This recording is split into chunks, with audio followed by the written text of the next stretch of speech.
The wretched life of Oliver Twist begins in an 1830s English workhouse, born to a young, unnamed woman who dies almost immediately after. With no father on record, Oliver is considered an orphan and grows up in squalid, inhumane conditions on a sort of baby farm until he turns 9 years old, after which he is brought back to the workhouse to earn his keep. The inmates of this hellhole are fed off of thin gruel and occasional crusts of bread, which prompts the rabidly hungry boys to draw straws to determine who should request a second helping. Consistently unlucky, Oliver draws the short straw and musters up the courage to ask for more. This outrageous request immediately brands him as an incorrigible villain in the eyes of the parish, and £5 is offered to anyone who will take him on as an apprentice. Oliver is eventually sold off to Mr. Sowerberry, the undertaker, which is a minute improvement from life at the workhouse. Unfortunately, Mr. Sowerberry also employs a charity boy named Noah Claypole, whose unrelenting bullying and taunting drives Oliver to teach him a lesson with his fists. This only ends in Oliver being savagely beaten himself, so he decides to run away to London, hoping for a better life. Starving and exhausted, Oliver manages to reach London, where he encounters an odd-looking boy wearing adult-sized clothes, who goes by the name of the Artful Dodger. The promise of food and shelter lures Oliver to the Dodger's master, Fagin, the leader of a group of criminals who are mostly young boys that make their trade pickpocketing and doing other nefarious schemes. Oliver's naivety stops him from realizing this, however, so he is horrified when he witnesses the Artful Dodger and another boy, Charlie Bates, pickpocket an older gentleman reading at a stall. He tries to flee the scene, but this makes him look like the thief, and he is arrested for a crime he did not commit. Dragged in front of the court, the terrified boy is treated like a hardened criminal until the testimony of the bookseller clears his name. This ordeal causes Oliver to faint, and the concerned gentleman, named Mr. Brownlow, takes him home to look after him. Here, Oliver is nursed back to health, with a kindness and love that he had never before experienced. While he recovers, he is drawn to a particular portrait of a woman that hangs in his room, and Mr. Brownlow is puzzled by a vague recognition of Oliver's face, although he cannot make the connection yet. One day, a visiting friend of Mr. Brownlow provokes him by calling the boy's honesty into question, so to prove his character, Oliver is sent on an errand to return some books. With every intention of returning, Oliver sets off, but is spotted by some members of Fagin's gang, who have been tasked with finding out where he is, a young woman named Nancy, and her companion, a brutal, vicious career criminal named Bill Sikes. The pair kidnap Oliver and deliver him back to Fagin's evil clutches, books and all. Mr. Brownlow offers a reward for any information about Oliver, but the only one who responds is Mr. Bumble, a parish official who has been involved with Oliver since his birth, and gives a twisted, false account of his life to make him seem like a truly nasty little scoundrel. Fagin seems desperate to incorporate Oliver into his gang, claiming that his innocent features and lovable nature will make him a fortune as a criminal. After being held in captivity for a while, Oliver is recruited to burglarize a house with Bill Sikes and one of his cronies, as he is the perfect size to fit through a small window. The robbery goes terribly wrong, however, and as they flee, Oliver is shot by one of the house's occupants and left in a ditch to die while the others escape. Back at the workhouse, Mrs. Corney, the matron and love interest of Mr. Bumble, is informed that one of the paupers is dying. With her last breath, she informs Mrs. Corney that she was at the birth of Oliver Twist and stole something from his mother after she died. There seems to be more to Oliver than meets the eye, as a new character enters the story, a mysterious, repulsive man named Monks, who accuses Fagin of failing to corrupt Oliver and force him into a life of crime like he was supposed to. Miraculously, the subject of these conversations manages to escape death once again, by stumbling towards the nearest house, which just so happens to be the one that they burglarized the night before. Luckily for him, the owner is a kind woman named Mrs. Maylie, who takes the boy into her care and protects him from the police with the help of her doctor friend.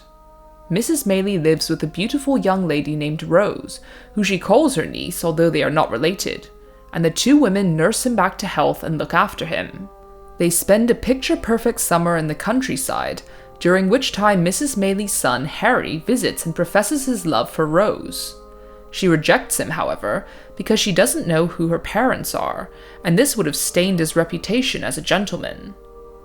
Despite his happy surroundings, Oliver still lives under a dark shadow, as a stroke of ill luck brings him face to face with the repulsive Monks, who recognizes him and later spies on him with Fagin.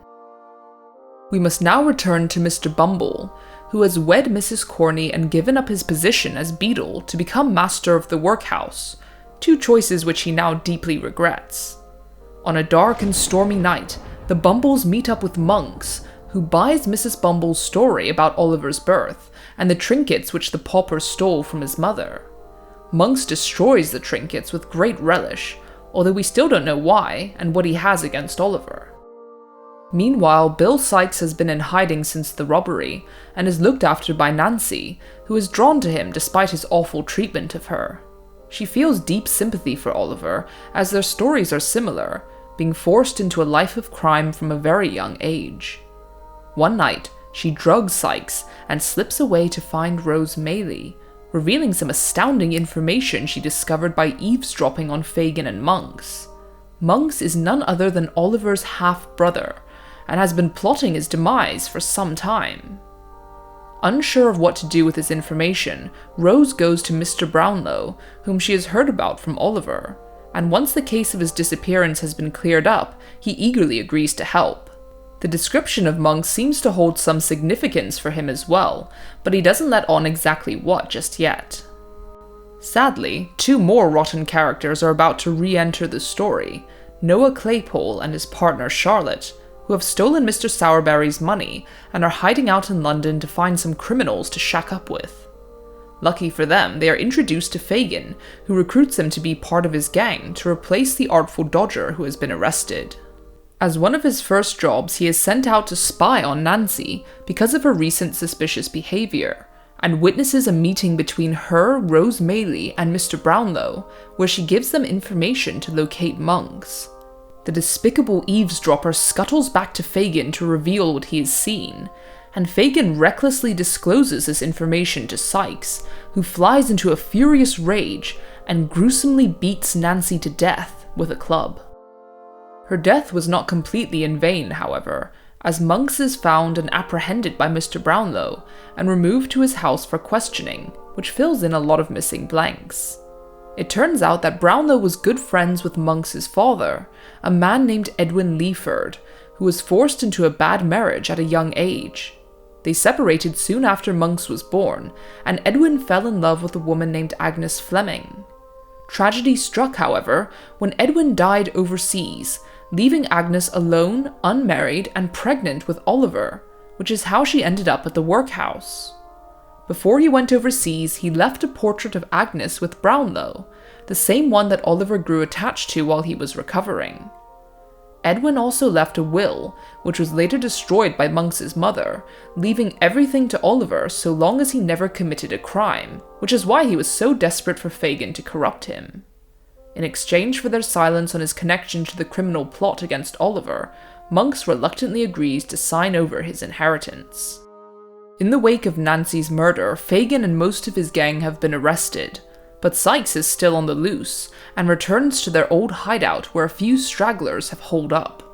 Disgusted by Sikes' actions, Charlie Bates rats him out to the gathering mob who have been attracted by a sighting of Sikes' dog, and as he attempts to flee out the window, he falls and is hung by his own noose.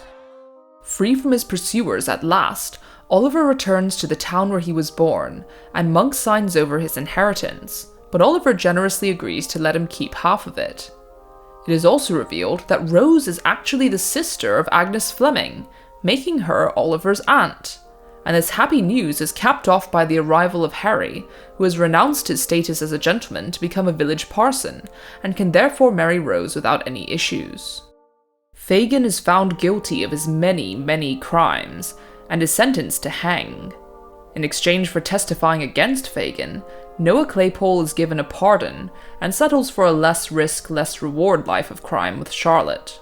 Charlie Bates renounces his life of crime to become a herdsman, and Monks ends up dying in jail in America, destitute and alone.